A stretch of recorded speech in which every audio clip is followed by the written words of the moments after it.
ഫുട്ബോളിലെ റെഡ് കാർഡും യെല്ലോ കാർഡും വന്നതിന് പിന്നിൽ ഒരു ട്രാഫിക് സിഗ്നൽ ആണെന്ന് പറഞ്ഞാൽ നിങ്ങൾ വിശ്വസിക്കുമോ?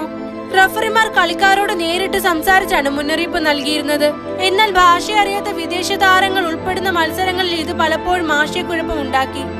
അങ്ങനെയിരിക്കെ 1966 വേൾഡ് കപ്പിലെ റെഫറിയായിരുന്ന കെന്ന സ്റ്റോണിന് റോഡിലെ ട്രാഫിക് സിഗ്നൽ കണ്ടപ്പോൾ ഒരു ആശയം തോന്നി. ഈ ലളിതമായ ആശയമാണ് പിന്നീട് ഫുട്ബോളിലെ കാർഡ് സിസ്റ്റത്തിന് പ്രചോദനമായത്. അങ്ങനെ 1970-ലാണ് യെല്ലോ കാർഡും റെഡ് കാർഡും ആദ്യമായി വേൾഡ് കപ്പിൽ ഉപയോഗിച്ചത്.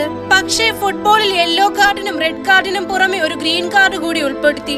യെല്ലോ കാർഡ് മുന്നറിയിപ്പിനും റെഡ് കാർഡ് പുറത്താക്കുന്നതിനുമാണെങ്കിൽ ഗ്രീൻ കാർഡ് ചില മത്സരങ്ങളിൽ ഫെയർ പ്ലേയും നല്ല പെരുമാറ്റവും അംഗീകരിക്കാൻ ഉപയോഗിച്ചിട്ടുണ്ട്. 2016 ഇറ്റലിയിലെ സെrie ബിയിൽ വിസെൻസ ടീമിലെ താരമായ ക്രിസ്റ്റ്യൻ ഗാലോനയ്ക്ക് ഗ്രീൻ കാർഡ് ലഭിച്ചു. റഫറി വിസൻസയ്ക്ക് ഒരു കോർണർ അനുവദിച്ചപ്പോൾ പന്ത് എതിരാളിയെ തട്ടിയല്ല പുറത്തുപോയതെന്ന് ഗാലോന സത്യസന്ധമായി റഫറിയോട് പറഞ്ഞു.